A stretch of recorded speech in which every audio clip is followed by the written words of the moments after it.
All right, guys. Finally, the election season in India has kicked off, and the first election of the year 2023 is taking place in the northeastern states of Tripura, and coincidentally, in my own home state, Tripura is one of them. And it seems this new year bring some new tide into the political ocean of Tripura. So, what is going on in Tripura? How the political environment of Tripura is going to look like this year, and who's going to be the big winners, and who might become the big losers? Who's going to surprise us all with this year's result? And I'll answer all these questions throughout this video. So, stay tuned till the end.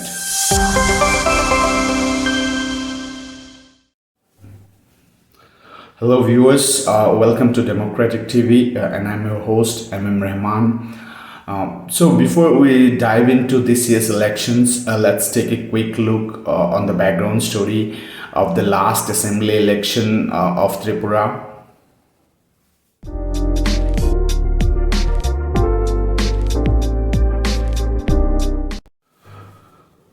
So, last election was held in the year 2018, and in the last assembly election BJP has literally snatched the power from long time ruling party, communist party, who has been ruling the state for last 15 to 20 years consecutively.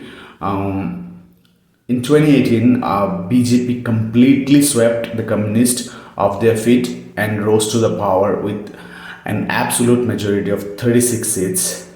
And their ally, Indigenous People Front of Tripura, IPFT, Regional Party of Tripura, won 8 seats, leading National Democratic Alliance NDA a total of 44 seats victory over 60 seats assembly to form the government. And this monumental victory of BJP was led by none other than a newcomer called Biplab Kumar Deb, a prominent member of RSS who has been actively working with the party in New Delhi. Also, there were rumors that he was close to BJP senior leader and Central Minister Rajnath Singh from his wife side, who is Niti Yadav, who is claimed to be a long distance niece of Mr. Rajnath Singh. So anyway, after NDA won 2018 elections, Mr. Deb was sworn in as the 10th Chief Minister of Tripura. However, unfortunately, his story took a dramatic turn in the year 2022. He resigned from the post of Chief Minister in the month of May of 2022. There were a lot of chatters into the political arena of Tripura, which was claiming that Mr. Deb was, forced to step down by BJP central leadership team, mostly due to the nonsensical and derogatory statement he made into the various public platforms. Also, there were a few other rumors which claims that BJP's worker, especially ground worker, they were not quite happy with the leadership and governance style of Mr. Deb. But again, those are all rumors. We can neither confirm or deny those rumors.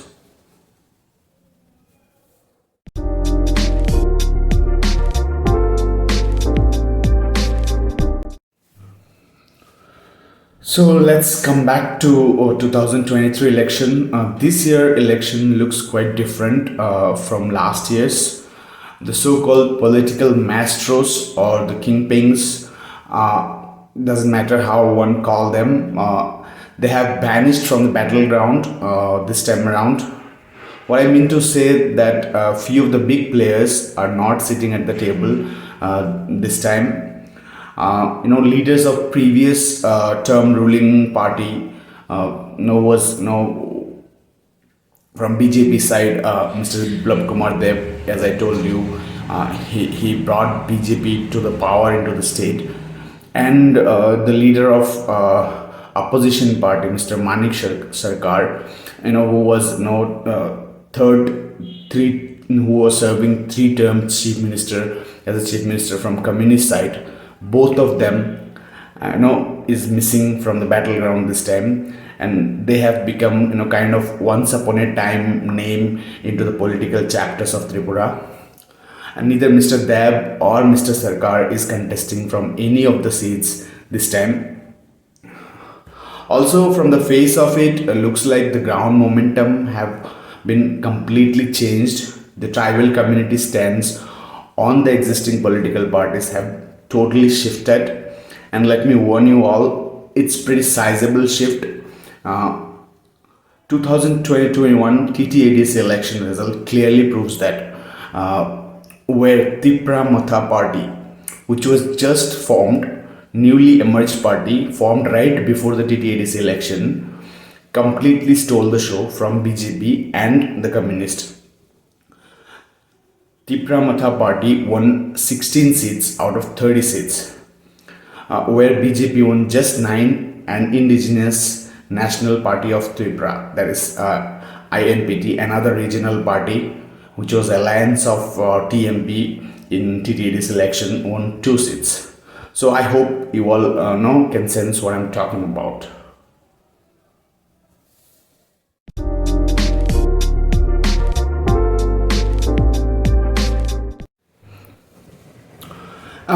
Before we talk about the contesting parties alliances, let me give our viewers an overview of Tripura Assembly constituency. Tripura has total 60 seats. A single party or a coalition of parties needs to win at least 31 seats for the majority in order to form the government. Out of 60 seats, 20 seats are reserved for scheduled tribe ST candidates, 10 is reserved for scheduled caste SC candidates, and 30 is allocated to for general or others. The battlefield of Tripura Assembly election 2023 looked quite messy and cloudy, to be honest.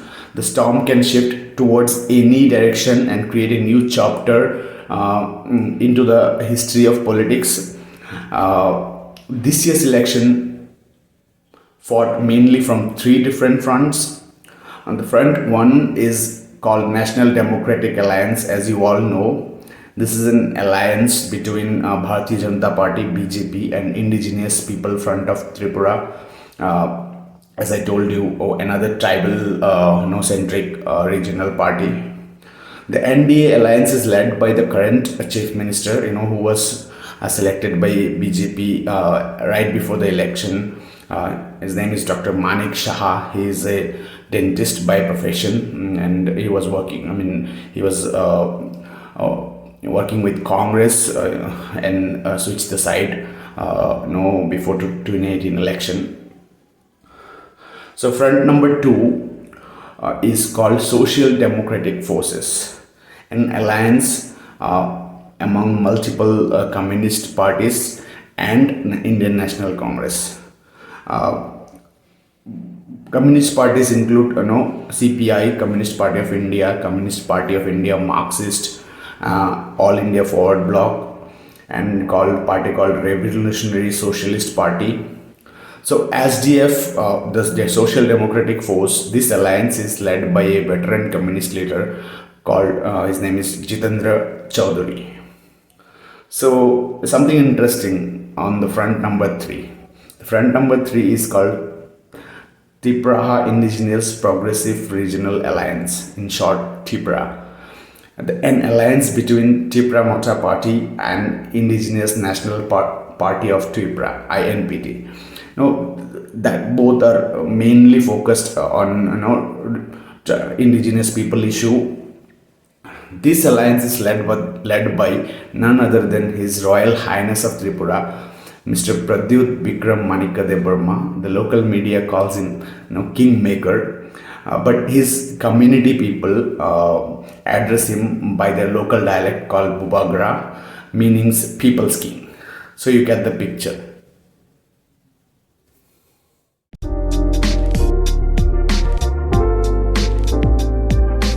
So before we move on, let's take a quick look into this year's manifesto of major parties and alliances. First up is BJP's election manifesto of this year. I just wanted to highlight few keynotes. BJP's manifesto says first is more autonomy to the tribal areas and demand for a immediate demand for a separate state. Like, just wanted to add on to this point. These tribal communities, for the last 10 years, they have been separately. They've been demanding for a separate state, and last time, BJP kind of vaguely promised them for a separate state, but it did not happen. But now you can see the shift in their manifesto. They're saying here that they will give more autonomy to the tribal areas.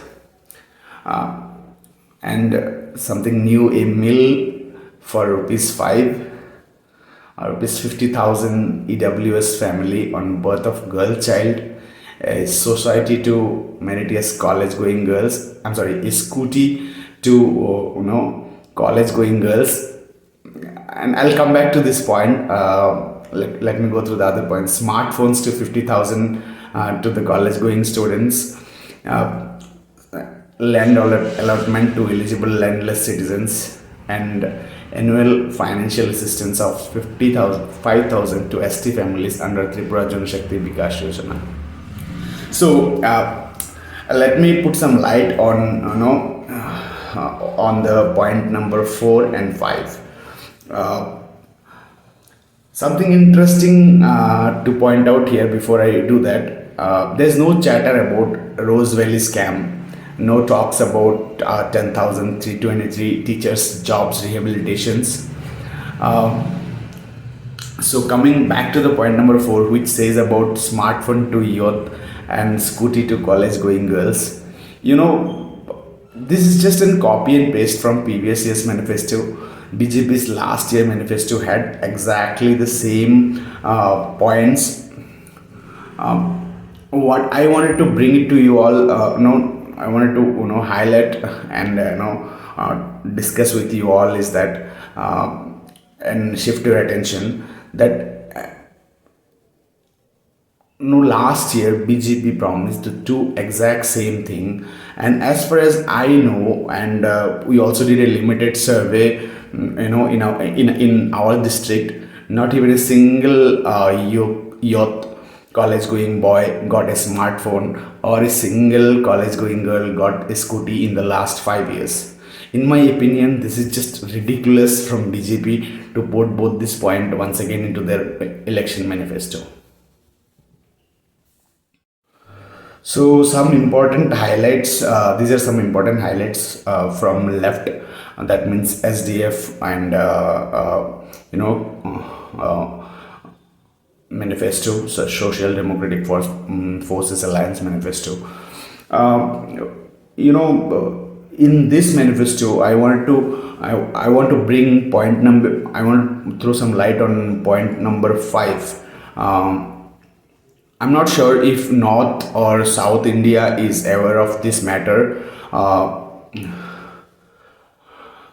Given the chance, there was no national media coverage on this issue. In 2017, 10,323 teachers who were given job by Communist Party government. Those teachers were removed from service due to a judgment given by the Honorable Supreme Court of India. Most of the Tripura's intellectual society feels that the verdict given by our apex court was pretty vague, without examining all the facts and evidences related to this case. This verdict was in response to a PIL that is filed by the BJP workers for party's political gain. This incident created a massive void into the Tripura's education sector. Not only that, out of this 10,323 teachers, approximately 100 to 150 teachers committed suicide due to the fact there were no other alternative income to run their livelihood. This is pretty sad, and neither the BJP or the central BJP-led central government or the state government took any punitive measures to rehabilitate them. This incident, affected directly or indirectly 10 lakhs. I'm sorry, 1 lakhs people in the state. So here are some key highlights from Tripura Mota's party's election manifesto. Tripura Mota Party's election manifesto mainly speaks about safety, security, and development of deprived people, and rightly so. They have been, deprived by all the previous government, be it left or BJP in their own land. For those of you who don't know Tripura, it was a kingdom, and later on in 1961 it got into the Indian Union. That state was ruled by a tribal king, and during the partition of, there were a few Bengali movement into the states, and second time, during 1971 Bangladesh Liberation War, there was a second lot of Bengali immigrant got into the state. Now they feel that their cultures are endangered by Bengali cultures. One more important issue, which is not directly placed into their manifesto, is that the issue of Tripura land movement. For last 10 years, these indigenous people, they have been demanding for a separate state to preserve their way of life. Tribal communities of Tripura have been fighting along with the central and state government for a separate statehood, which was, as I said, it's mainly because to preserve their culture, which was disrupted by the Bengali immigrants into the state.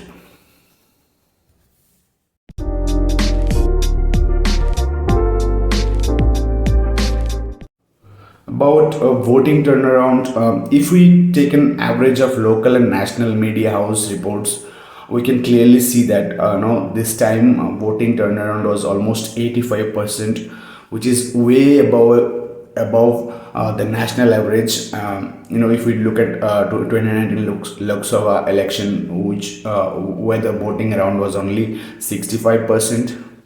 Need not to mention, this is one of the highest voting turnaround percentage of last couple of election of Tripura. Apparently, the enthusiasm among the people to vote gives us a clear indication of people's mindset on the present government. Keep in mind, this percentage is achieved despite of the fact there were several reports of EVM malfunctions and polling booth violences. Now, report says that in several polling booth, voting started only by 3 p.m. afternoon due to EVM malfunctions. EVM was changed multiple times, and as per my interaction with few the voters of my constituency, people reported that EVM were changed as much as 6 times in the same booth before voting started. So you can see the picture here. There were also numerous reports of violence, mostly left and Tripura Motha, voters dominated areas. People were not allowed to go and vote by BJP workers. There were few incident and violence by Tripura Motha workers also. You should know that even there were few violences from communist side as well. So these are, like, as you know, as usual, not a big deal. However, this incident you may not see in the Godi media coverage. No, you might see few of the regional news channels if you go to YouTube, of the reporting of such incidents. However, these issues, as I said, are relatively minute and may not have a major effect on the final result. Nonetheless, as you all know, it's part of the big game. In India, we all know that there have been no election ever happened without such petty violences, which is not a big deal. in the entire ball game.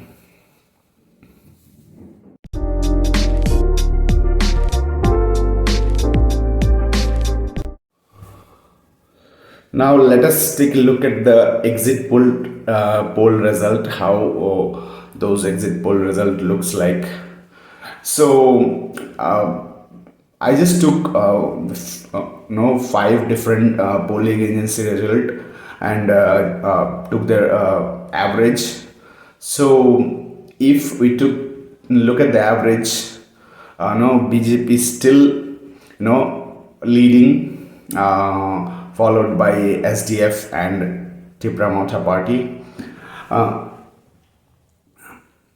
but considering the people's voice, several media reports, and the momentum shift of tribal people, this time around, one thing is certain that the absolute majority might become a daydream for any party.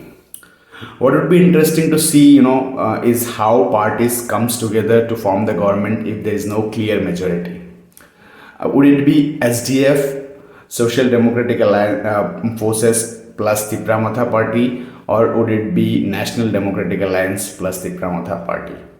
Let us know your opinion in the comment section.